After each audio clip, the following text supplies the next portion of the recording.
Sulphur के बारे में wait for 1 second. Sir, mic problem. Yes yes yes.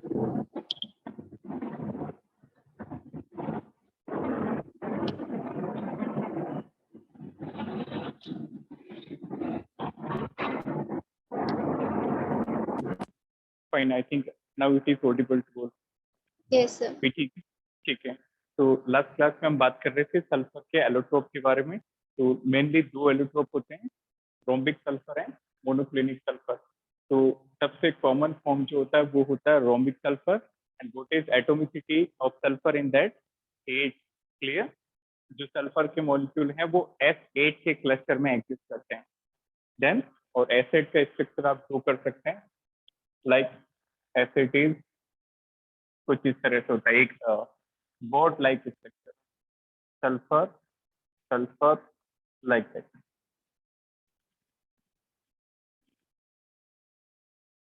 So this is the structure of S8. ठीक है?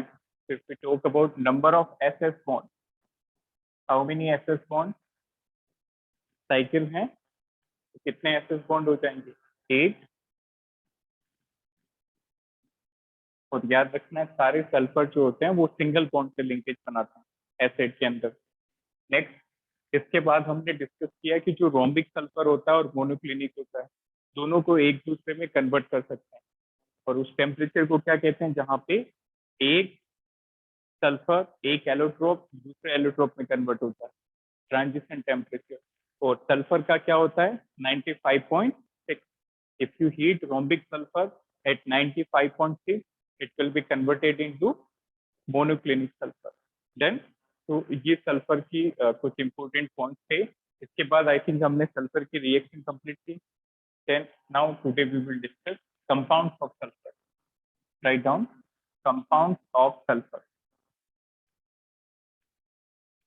Sulphur के सबसे इंपॉर्टेंट कंपाउंड की बात करें तो वो होता है बेटा H2SO4। Sulphuric acid is the most important compound which we have to learn।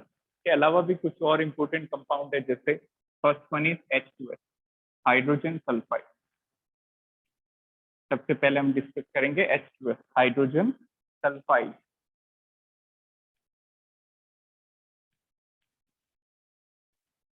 Hydrogen sulphide की बात करें तो सल्फर दो हाइड्रोजन के साथ सिंगल बॉन्ड बना रहा है और इसके साथ ही दो लोन पेयर सल्फर पे प्रेजेंट है। This is the structure of hydrogen sulfide. If we talk about method of preparation of H2S, तो सिंपली दोनों की रिएक्शन कर दो, H2 और S की रिएक्शन कर दो, तो H2 प्लस S क्या बन जाएगा? H2S।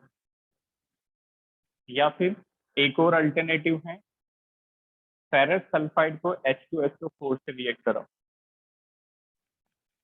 तो एक बनेगा H2S, दूसरा क्या बनेगा? देखो बोर्ड पे, FeS H2S और दूसरा क्या बन जाएगा? FeSO4, ferrous sulphate. H2S and FeSO4। तो बस ये दो मेथड याद रखते हैं। इसमें थोड़ा आप याद रखना कि बेटा जो ये रिएक्शन है ये हाई टेम्परेचर पे होती है, तो you have to provide heating for this reaction. Next, properties of H2S, properties and reaction of H2S।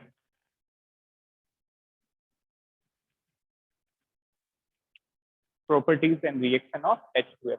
तो जहां पे भी आपको सल्फाइड मिल जाए, हमेशा याद रखना, wherever you get this S2 negative ion, इसका जो स्मेल होता है वो रोटन एग स्मेल होता है, दैट इज ऑफेंसिव स्मेल।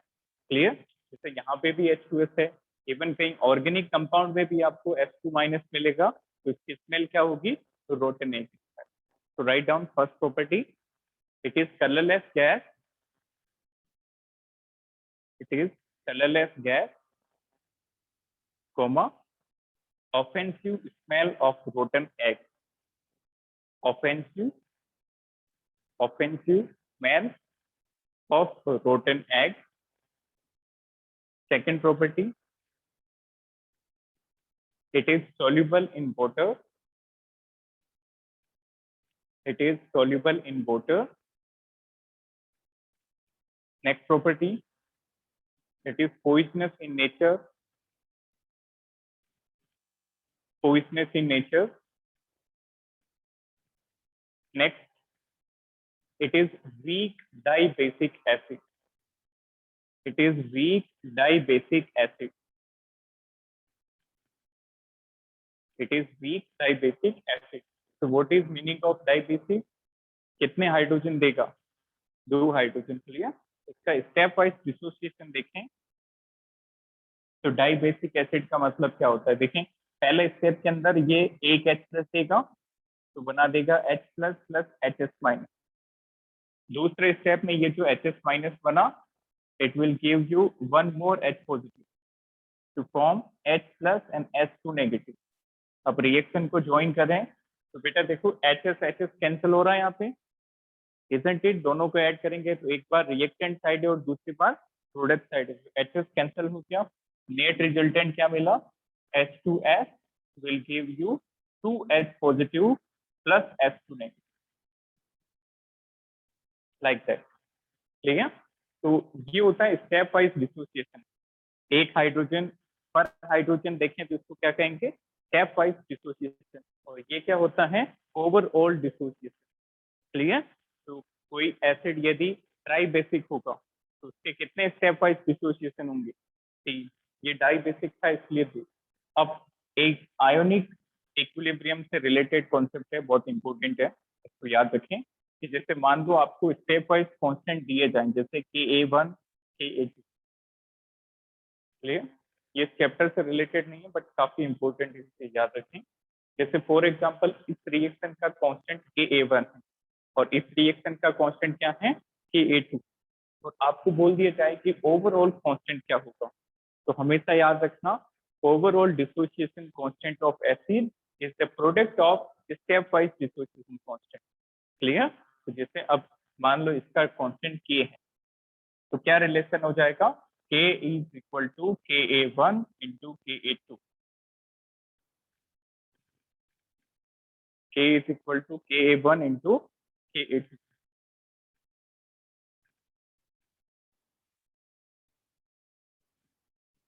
अब बात करेंगे H2S की रिएक्शन के बारे में. एक स्क्रीनशॉट. सिंपल है, काफी बार आपको नीट में डायरेक्ट न्यूमेरिकल पूछा जाता है. K1 और K2 की वैल्यू देके K की वैल्यू पूछ लेंगे और इवन काफी बार आपको यही पूछा जाता है कि K और इन सब में क्या रिलेशन. मान लो यदि कोई ट्राइबेसिक एसिड होता तो उसका क्या रिलेशन होता? K is equal to Ka1 into Ka2 into Ka. Like next, reactions of H2S.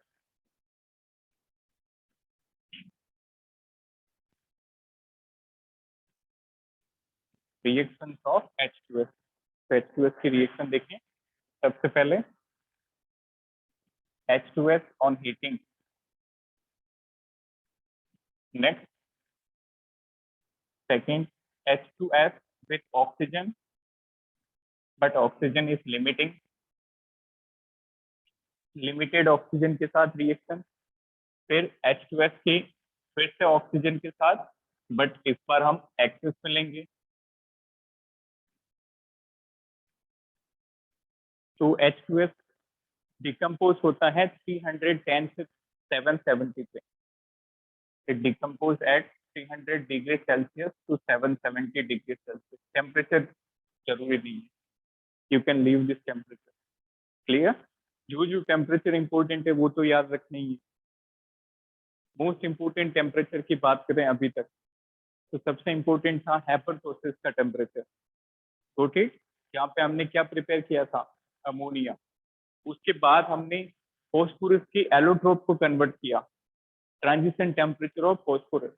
उसके बाद एक और ट्रांजिशन टेम्परेचर डिस्कस किया सल्फर का, दैट इज 95.6. तो कुछ टेम्परेचर इंपॉर्टेंट है, इसको आप लीव कर सकते हो.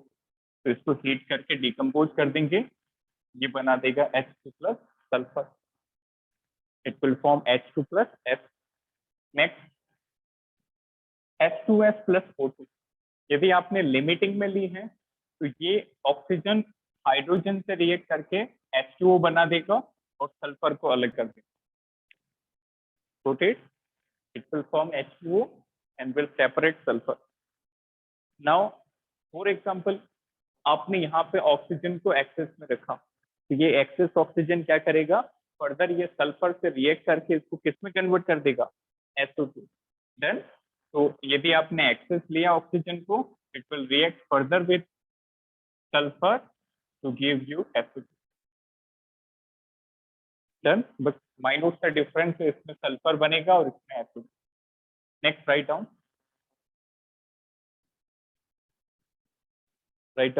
H2S burns with H2S gas burns with blue flame. H2S gas burns with blue flame, ये इंपॉर्टेंट है। तो जब H2S गैस को बर्न करोगे एयर में, तो किस कलर की फ्लेम मिलेगी, blue colour. Next write down S for H2S।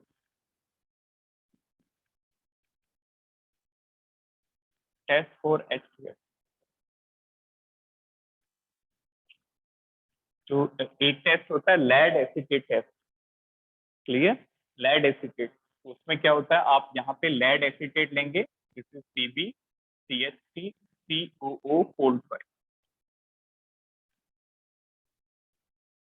Clear, ये जेई वाले बच्चों के लिए थोड़ा ज्यादा इंपॉर्टेंट है, because it is somewhat related to qualitative analysis. Clear, सुना है क्वालिटेटिव एनालिसिस आपने, what is that, qualitative and quantitative analysis. Quantitative का मतलब होता है किसी भी एलिमेंट का अमाउंट पता करना, क्वांटिटी पता करना, और क्वालिटेटिव एनालिसिस का मतलब होता है उसकी क्वालिटी पता करना। क्लियर, क्वालिटी मतलब कौन सा एलिमेंट है, उसका क्या कंपोजिशन होगा। तो जैसे लैब के अंदर आप दो तरह के प्रैक्टिकल करते हैं, वन इज सॉल्ट डिटेक्शन, जैसे आपने देखा होगा सॉल्ट लेके फिर टेस्ट ट्यूब में उसकी किया है सभी ने, नो वन, चलिए ठीक है। तो जब आप प्रैक्टिकल करोगे तो दो तरह के प्रैक्टिकल होते हैं, एक तो आपको सॉल्ट का सैंपल मिल जाएगा और उस सॉल्ट के सैंपल से आपको पता करना है उसमें कौन कौन से आयन है, उसके लिए आपको टेस्ट करना पड़ेगा, ग्रुप रिएजेंट होते हैं। ओके, आपने किया, दिव्या ने, वेरी गुड। तो उसमें आप अलग अलग रिएजेंट डालोगे, अलग अलग ऑब्जर्वेशन मिलेगी, कभी कलर चेंज होगा, कभी पे रिंग बनेगी, कभी गैस निकलेगी, गेटिंग माय पॉइंट। तो ये क्वालिटेटिव एनालिसिस, आप उस सॉल्ट में आयन पता कर रहे हो। और एक होती है टाइट्रेशन, ये तो सभी ने सुना है, क्लियर। टाइट्रेशन में आप क्वांटिटी पता करते हो, उसकी कॉन्सेंट्रेशन निकालते हो, ओके। तो ये जो रिएक्शन होती है ये सल्फाइड का टेस्ट होती है, जब आप लैब के अंदर करेंगे तो you will get a black PPT in this reaction. तो what will be the product, lead acetate plus H2S will form PBS. This is PBS plus twice of acetic acid. ये जो PBS होती है, this is the black color PPT. So color of this PPT is very important. One more, एक और test होता है, ये भी जेई वाले बच्चों के लिए थोड़ा ज्यादा इंपॉर्टेंट है, नीट में भी आ सकता है, sodium nitrochloride test. Sodium nitrochloride test, sodium nitrochloride test. Sodium nitrochloride test क्या होता है, इस H2S के रिएक्शन आप इस कंपाउंड से कराएंगे, ये कंपाउंड का नाम है सोडियम नाइट्रोक्लोराइड। नीट में इसका स्ट्रक्चर पूछा जा सकता है, that is also important for NEET as well. ठीक, सोडियम नाइट्रोक्लोराइड होता है Na2Fe3N5NO, इसे सोडियम नाइट्रोक्लोराइड, इस कंपाउंड को सोडियम नाइट्रोक्लोराइड। नाउ होगा क्या रिएक्शन में, ये जो सल्फर है, देखें बोर्ड पे, कि सल्फर यहाँ से उठा के ऑक्सीजन के साथ लगा दें, तो what will be the product, this is Na2FeCN5NOS, Na2FeCN5NOS, and that is a violet color complex। का जो कलर होता है that is violet color complex।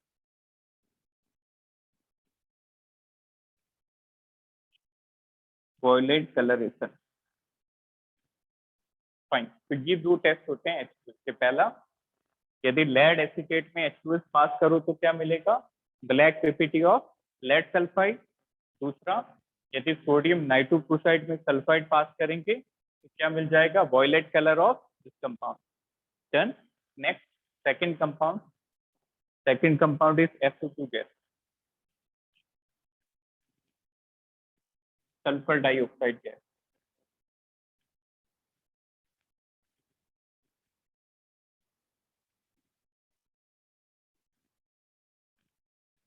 Second compound of sulphur is sulphur dioxide gas.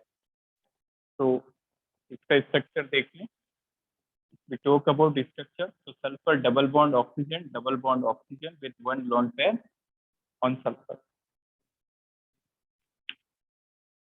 Next, method to prepare SO2. Method of preparation. Write down method of preparation. ये compound उतना important नहीं है। First method is copper with H2SO4. Reaction of copper with sulfuric acid.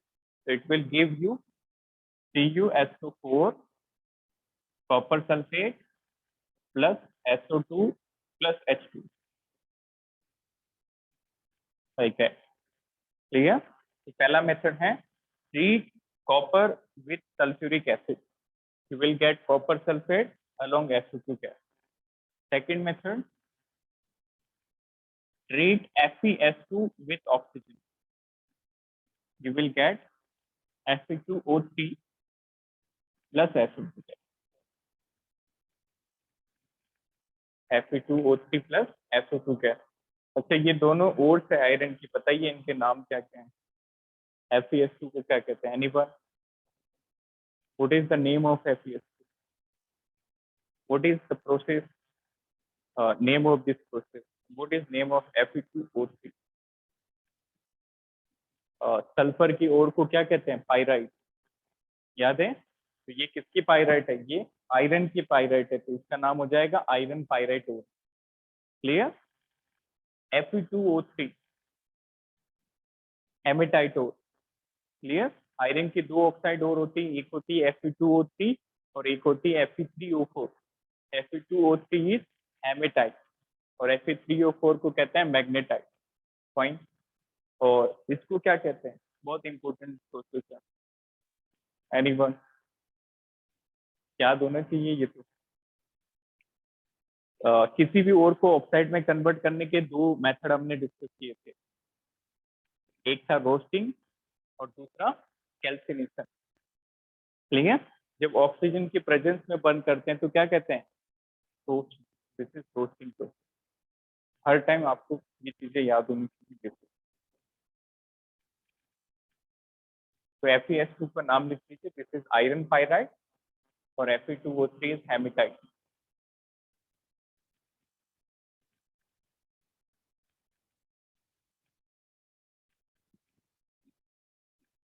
Next, write down physical properties and reaction of acid.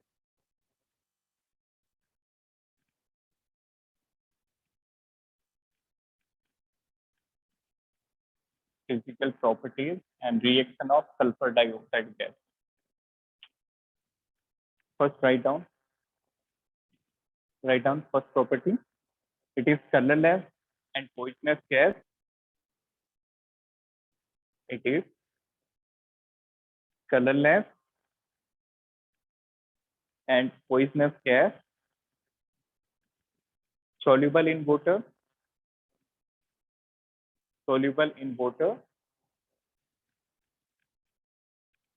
Next property, it is having pungent suffocating odor.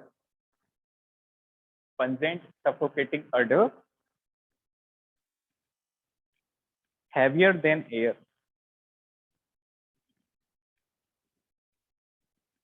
Pungent suffocating odor and heavier than air.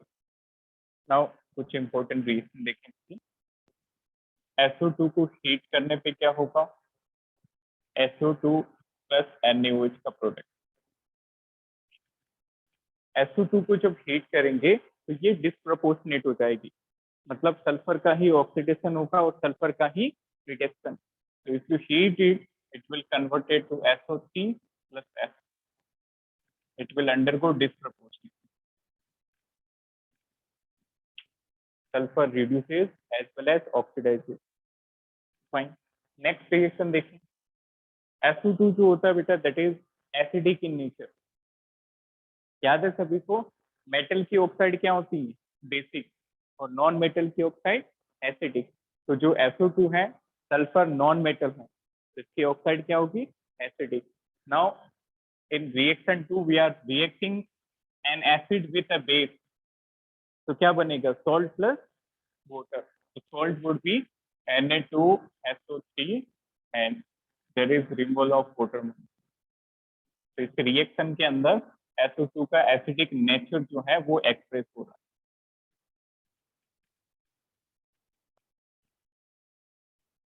This SO2 is having acidic nature or acidic in nature. Next, write down one more property.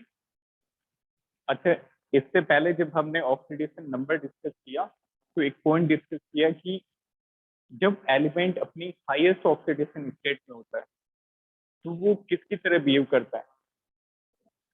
Oxidising और reducing. Oxidising, clear? और lowest में होता है तो reducing, और intermediate में होता है तो SO2 के बारे में बताइए। SO2 ध्यान से समझना, +4 चार्ज पे है, और सल्फर का जो चार्ज है इसकी रेंज होती है -2 से लगा के +6 तक।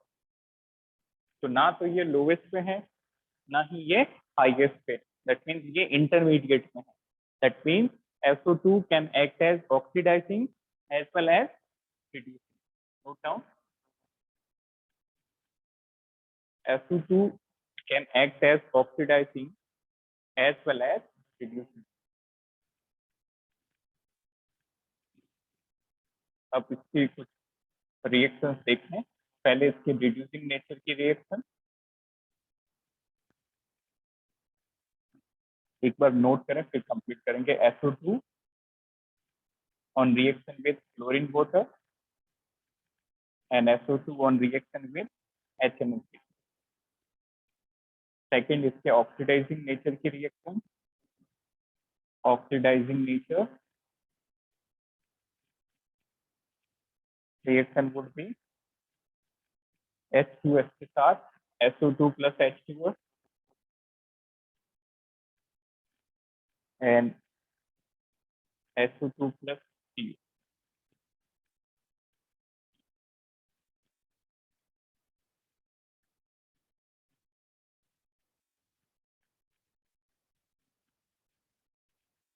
चलिए वन बाय वन कंप्लीट करते हैं। पहले वाले में SO2 गैस का रिड्यूसिंग नेचर एक्सप्रेस हो रहा है, तो SO2 क्या करेगा? दूसरों का रिडक्शन और खुद का ऑक्सीडेशन। तो sulphur will oxidise to H2SO4 and will release HCl gas, will release HCl gas. अब देखो रिलेट करो, क्या ऑक्सीडाइज हो रहा है या नहीं? ठीक, सल्फर यहाँ पे कौन से चार्ज पे है? +4। H2SO4 में क्या ऑक्सीडेशन होता है? +6। तो देखो +4 से +6 खुद का क्या कर रहा है? अच्छा, क्लोरीन 0 से -1 में कन्वर्ट हो रहा है। क्लोरीन का क्या कर रहा है? रिडक्शन। तो जो दूसरों का रिडक्शन करे और खुद का ऑक्सीडेशन करे उसको क्या कहते हैं? Oxidising agent. ठीक है, नेक्स्ट रिएक्शन देखिए।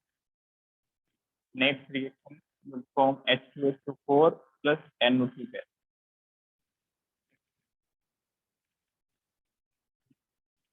इसमें बताओ किसका रिडक्शन हो रहा है, किसका ऑक्सीडेशन? सल्फर का ऑक्सीडेशन +4 से +6 के अंदर। नाइट्रोजन का बताओ रिडक्शन कैसे जस्टिफाई करेंगे? +5 से +4, तो +5 से +4 रिडक्शन और +4 से +6 oxidation. Next are the reaction showing oxidising nature. तो H2S के साथ बन जाएगा H2O प्लस सल्फर, CO के साथ बन जाएगा CO2 plus sulphur.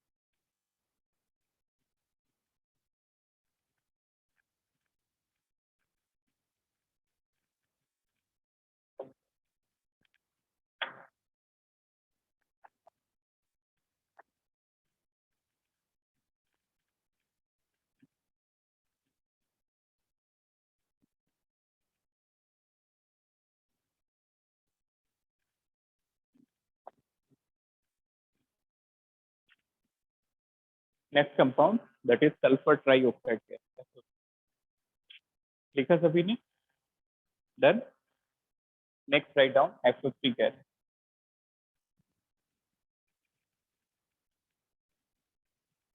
Next is sulphur trioxide gas. इससे रिलेटेड एक क्वेश्चन PMT में पूछा गया है, देखिए। Third compound is SO3 gas, sulphur trioxide.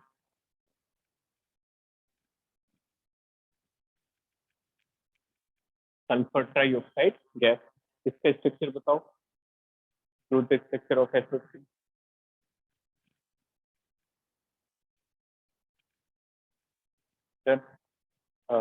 Double bond होंगे कितने?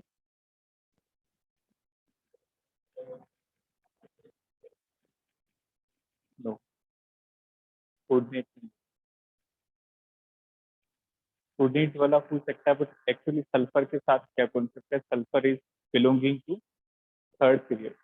Sulphur do not want to complete octet. It wants to form more and more bonds by using d orbital.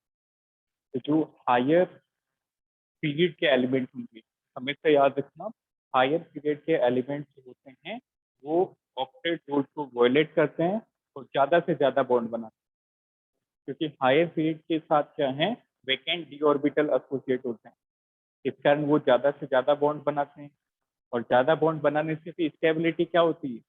Increase, क्योंकि bond formation is always exothermic. Bond जब जब बनेगा तो energy क्या होती है? रिलीज। तो यदि किसी के पास ऑप्शन है ज्यादा बॉन्ड बनाने के, तो it will form more bond irrespective of the octet completion. Then SO3 की बात करें तो SO3 this is the structure of SO3, 3 double bond. Then और एक और केस क्या बन सकता था, यदि आप इसको ऐसे बनाते,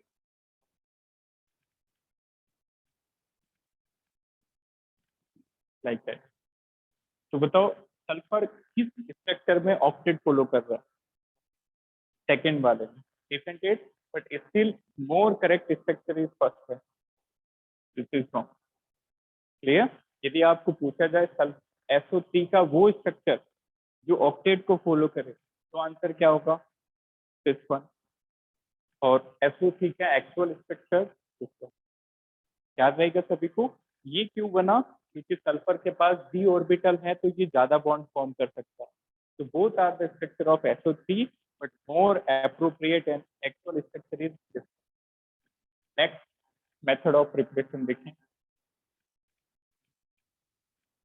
मेथड ऑफ प्रिपरेशन, H2SO4 के अंदर जब आप C4O10 डालेंगे, H2SO4 सल्फ्यूरिक एसिड के अंदर जब डिहाइड्रेटिंग एजेंट डालेंगे, C4O10 की प्रॉपर्टी याद है सभी को? डिहाइड्रेटिंग एजेंट होता है, वहां से वाटर मॉलिक्यूल अलग कर देगा। तो बताओ H2SO4 से वाटर अलग कर देंगे तो क्या बनेगा? SO3, और by product is H3PO4। H3PO4। Number 2, second SO2 से बना सकते हैं। SO2 plus O2 will give you SO3, will give you sulfur trioxide। Platinum catalyst डालते हैं और ये रिवर्सिबल रिएक्शन। टेम्परेचर 3 और 400।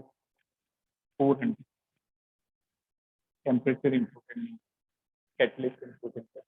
ओके, तो दो मेथड ये ज्यादा इम्पोर्टेंट है। इसके अलावा एक और आप लिख सकते हैं, ferric sulphate by decomposition of ferric sulphate. Ferric sulphate के डिकम्पोजिशन से भी SO3 बनता है। तो can you suggest me the formula of ferric sulphate? Anyone?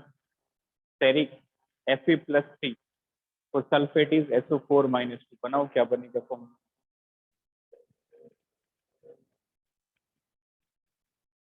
Fe2, yes, Fe2SO4 whole fraction. इसको जब हीट करेंगे, ठीक, Fe2SO4 होल फ्रैक्शन ये होता है फेरिक सल्फेट। इसको जब हीट करोगे तो भी आपको SO3 गैस मिलता है। You will gate SO3 gas. ठीक है, अब इसकी प्रॉपर्टीज और रिएक्शन लिख। तो 3 मेथड है, बिल्कुल आसान है। H2SO4 के अंदर आप डिहाइड्रेटिंग एजेंट डाल दो, या SO2 के रिएक्शन ऑक्सीजन से कराओ, या फेरिक सल्फेट का thermal decomposition. Now right down properties and reaction of sulphur trioxide gas. तो ये एक्चुअल में 3 फॉर्म में एग्जिस्ट करता है। It exist in alpha, beta and gamma form. It exist in alpha, beta and gamma form. ये SO3 की 3 forms होती है। If you talk about nature of SO3, तो बताओ क्या नेचर होगा, एसिडिक, बेसिक और एल्केलाइन और न्यूट्रल? एसिडिक। क्लियर? क्योंकि सल्फर नॉन मेटल है और नॉन मेटल की ऑक्साइड क्या होती है? एसिडिक। तो acidic nature.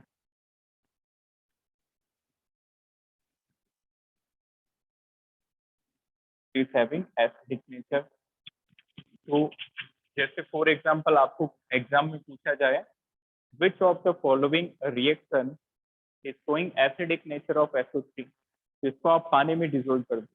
when you dissolve this in water it will give you acid। तो हमेशा याद रखना, जो ऑक्साइड एसिडिक होती है वो वाटर के साथ क्या बनाती है? एसिड। और जो ऑक्साइड बेसिक होगी वो वाटर के साथ क्या फॉर्म करेगी? बेस। तो इसको जब पानी में डालेंगे, when you dissolve this in water it will form, just combine them, क्या बनेगा? H2SO4 sulphuric acid. ठीक है, will form H2SO4। नेक्स्ट, ये एसिडिक है तो ये बेसिक ऑक्साइड के साथ रिएक्ट करेगी। See how it will react with basic oxide. Na2O plus SO3, CaO plus SO3, Na2O plus SO3, CaO plus SO3, just add them, add कर दो तो क्या बन जाएगा? Na2SO4। ठीक है, Na2SO4। यहाँ पे क्या बनेगा? Calcium oxide plus SO3, CaSO4, calcium sulphate, CaSO4। अच्छा, इसकी एक और इम्पोर्टेंट रिएक्शन होती है, ये H2SO4 के साथ रिएक्ट करके ओलियम बनाती है।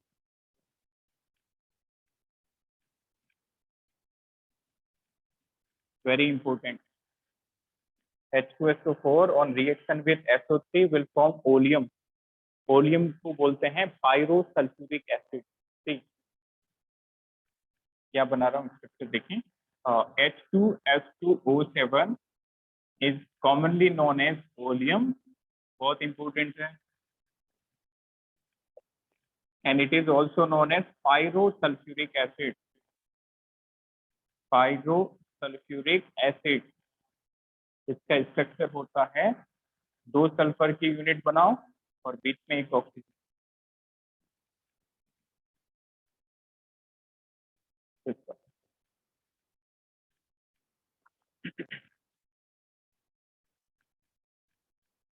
क्लियर? तो दिस इज पायरोसल्फ्यूरिक, और पायरोसल्फ्यूरिक का कॉमन नेम होता है oleum. This is very very important. Next, write down,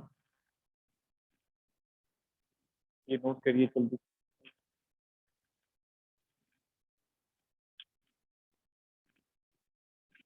next, SO3 जो होता है दैट एग्जिस्ट एज ट्राइमर। ठीक है, SO3 हाई टेम्परेचर पे ट्राइमर के फॉर्म में एग्जिस्ट करता है। तो SO3 एग्जिस्ट एज ट्राइमर, मतलब 3 यूनिट एक साथ एग्जिस्ट करती है।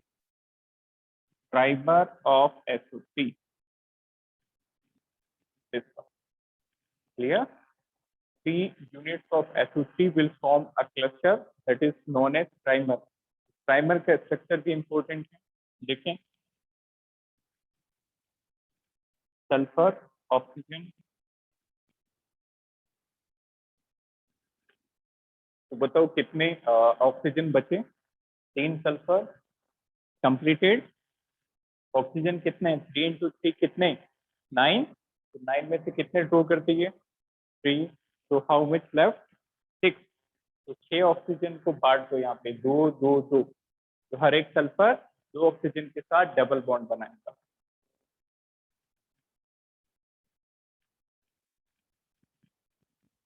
Next. This is the structure of SO3 gas, primer of SO3.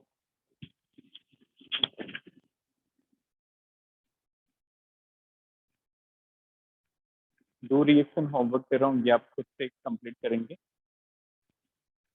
Complete this reaction by count. SO3 का रिएक्शन PCl5 के साथ क्या प्रोडक्ट बनेंगे? SO3 का रिएक्शन HBr के साथ। ठीक है, check from NCERT, otherwise we will discuss in next class. SO3 on reaction with PCl5 and SO3 reaction with HBr.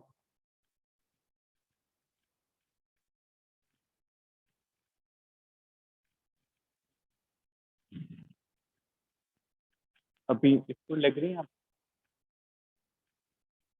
School लग रही है अभी ऑनलाइन? जम्मू में ही आपकी परमिशन की dummy, only permission for few days complete, इसी को डमी कहते हैं। चलिए, तो एक क्वेश्चन करके बताओ। Number of 5 bond in primer of SO3। ठीक, दो में से एक सिग्मा एक पाई और बाकी जो सिग्नल होता है वो क्या होता है? Sigma. Very good. 6 number of SOS bond in the trimer of SO3। SOS bond कितने होंगे? 3। This is SOS and this is SOS। इसको नोट करें, write down. Number of SOS bond in the trimer of SO3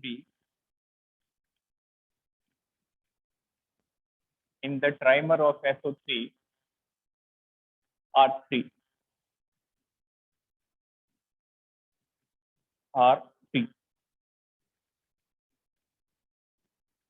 चलिए next एक question करेंगे, it is question of AIIMS 2012। क्या है question? Write down, CAPMD 2012। Question था purely reaction based था कि इनमें से कौन सी रिएक्शन में आपको SO3 गैस मिलेगी। Clear? From which reaction you will gate, write down, from which reaction SO3 will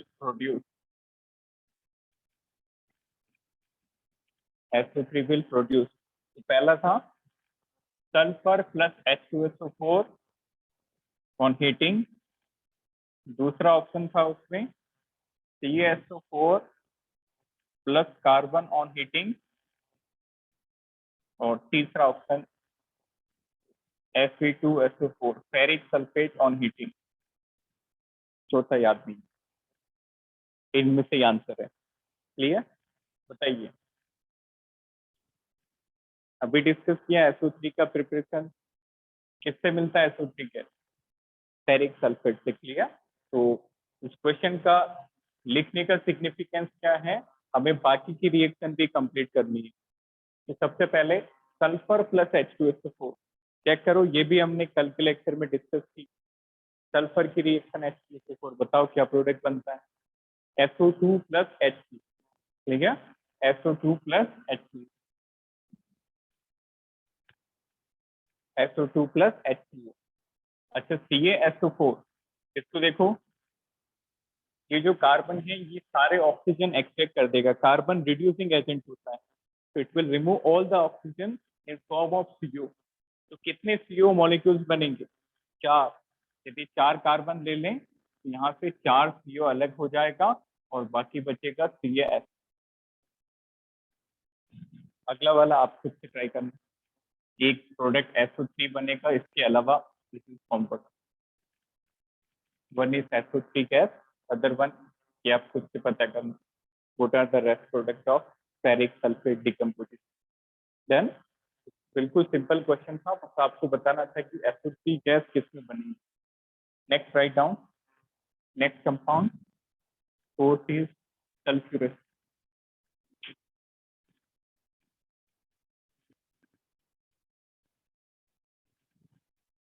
fourth compound is sulphurous acid. Sulphurous acid का फॉर्मूला होता है H2SO3। स्ट्रक्चर की बात करें तो S double bond O, OH and one lone pair on sulfur. One lone pair on sulfur. Next, इसका method of preparation important नहीं है. Write down. SO2 gas on reaction with water will give you H2O. SO2 gas on reaction with water will form H2SO3. अच्छा, इससे थोड़ी देर पहले हमने SO3 की reaction कराई, वहां पे क्या बना? H2SO4 सल्फ्यूरिक बना था। कोटेड डिफरेंस क्लियर हुआ? SO3 लेंगे तो सल्फ्यूरिक बनेगा और SO2 लेंगे तो sulphurous. Next write down properties and reaction.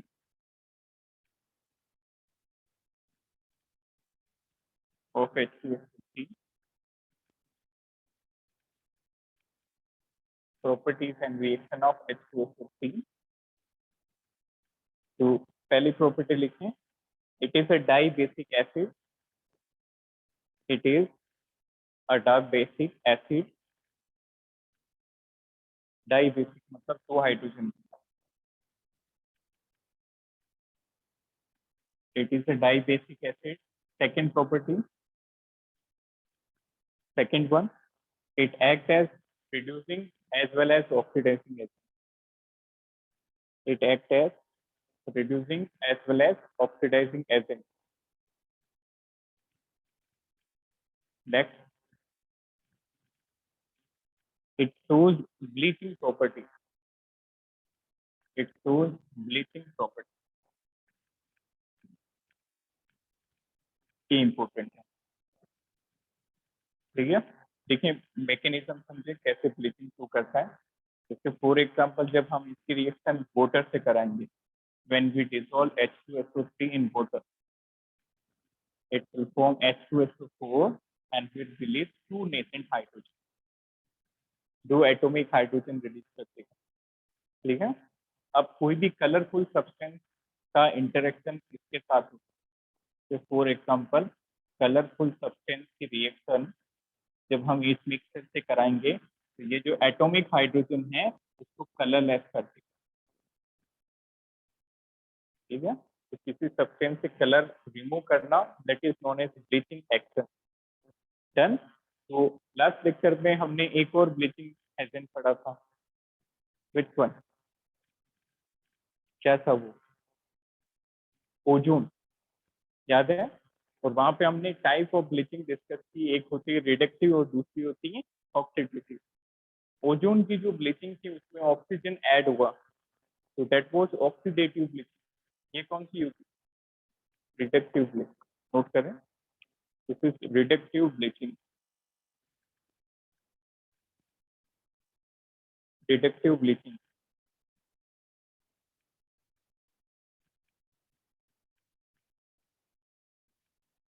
Next write down most important compound of sulphur is sulphuric acid.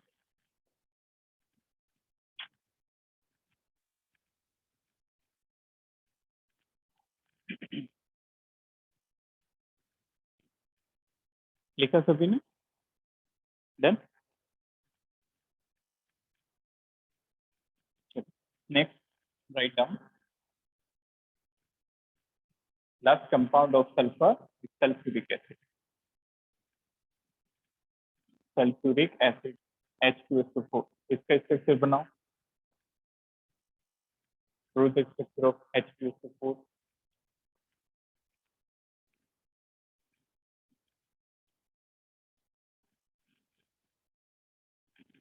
क्या होगा यहाँ पे? कोऑर्डिनेट बॉन्ड होगा या नहीं? 15 कोऑर्डिनेट आ रहा है। गुड। अब की बार वहां पे डबल बनाओ। कोटेड जहाँ पे कोऑर्डिनेट बना रहे हो आप वहां पे डबल कर दो। तो किस तरह का स्ट्रक्चर होगा?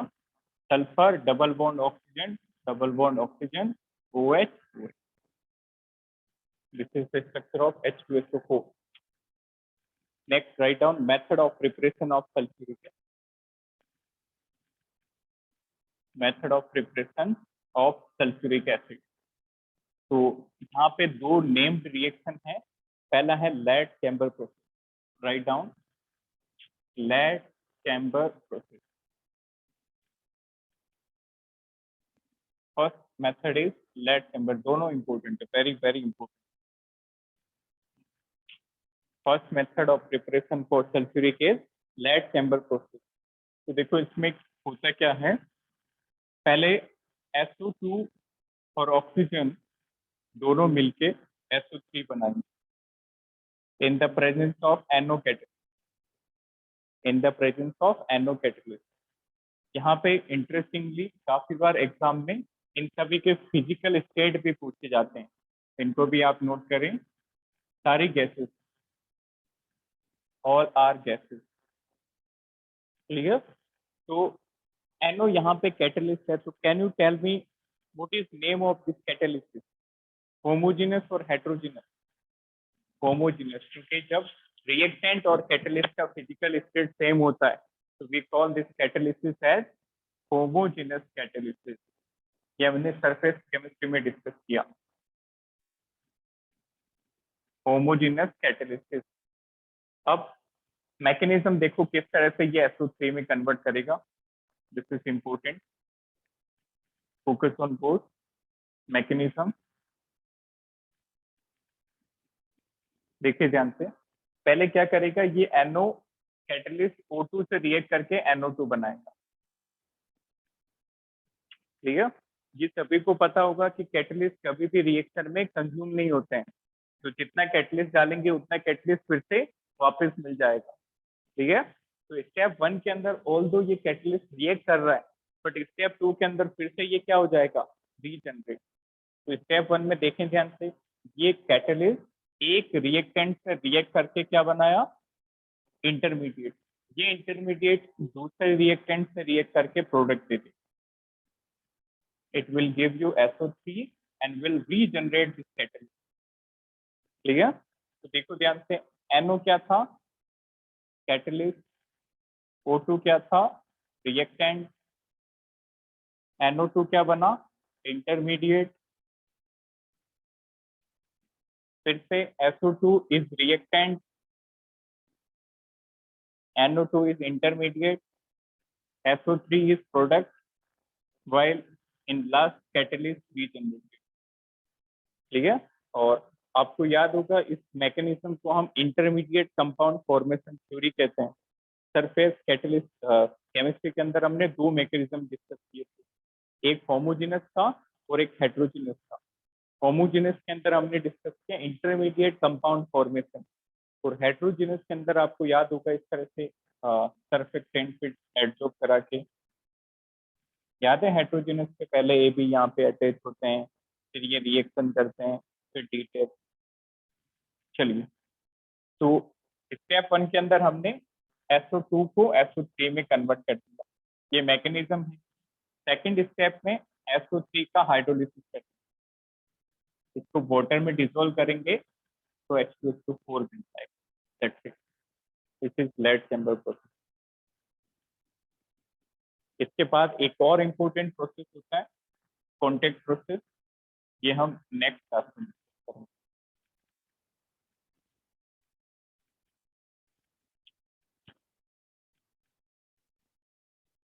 Note it down, take it.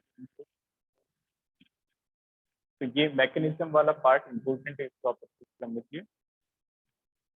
Catalyst एक रिएक्टेंट से रिएक्ट करके इंटरमीडिएट बनाएगा, और वो इंटरमीडिएट दूसरे रिएक्टेंट के साथ क्या दे देगा, प्रोडक्ट. Take a screenshot.